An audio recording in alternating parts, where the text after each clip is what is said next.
Robin here from fitMK, and I'm going to be walking you through how to do the perfect push-up. As with any exercise, you want to make sure that your setup is correct before you begin. And with the push-up, we need to make sure that our hands and our feet are approximately shoulder width apart and our hands placed directly underneath our shoulders.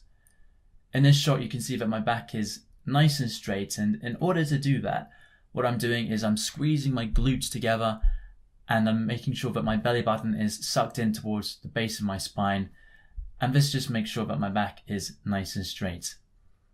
As I lower myself down towards the ground, I'm taking a breath in, and as I push myself back up, I'm exhaling the air out of my lungs.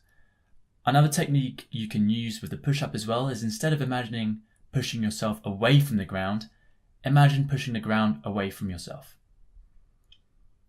Elbow position is another important factor of the push-up, and you'll see that most people who begin the push-up for the first time tend to flare their elbows out to the side. You need to keep your elbows locked in place nice and tight, because this will place the emphasis on the chest. If you keep your elbows flared out, then you're going to be putting a lot more pressure on the shoulder, which is not what we want in this case. From the side, you can see that I'm doing this exercise nice and slow, and this really is the best way to improve your technique. In boot camps and sessions, okay, I can understand you want to bash out as many as you can, but when you're trying to develop the strength and the technique, then slow and steady really does win the race in this case. My elbows are still tucked in, and my hands are underneath my shoulders, and in this shot you can see I'm going to place my hands nice and wide.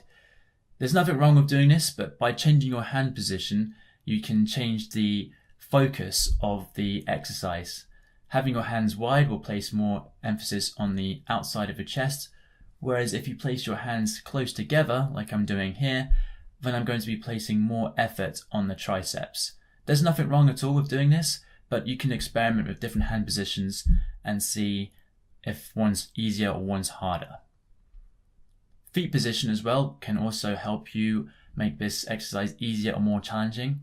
If I place my feet nice and wide, then I'm going to make the exercise easier because I've got a lot more stability as my surface area is much larger. If I bring my feet close together so they're almost touching, then this exercise is going to be more challenging because I have a less surface area and my body is a lot less stable. Talking about regressions, if you're really struggling to get the push-up technique right, then the natural first step is to drop to your knees and perform the exercise. There's nothing wrong with doing it this way, it's absolutely fine, and even if you find this too difficult, then you can drop it down even further by just going halfway down in the press-up position, and you want to be able to do this until you can comfortably lower your chest all the way down to the ground with your knees. Eventually, you want to bring your knees off the ground and do the push-up. And even then you don't have to go all the way down. I'm still here, just going halfway down, and you want to maintain this technique until you have enough strength, again, to make sure you can bring yourself all the way down to the ground.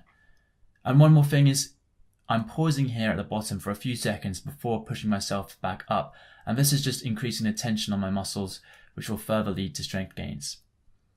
So there you have it, guys, how to do the perfect push-up. If you found this video useful, please let me know and I'll consider doing more videos in the future. Good luck.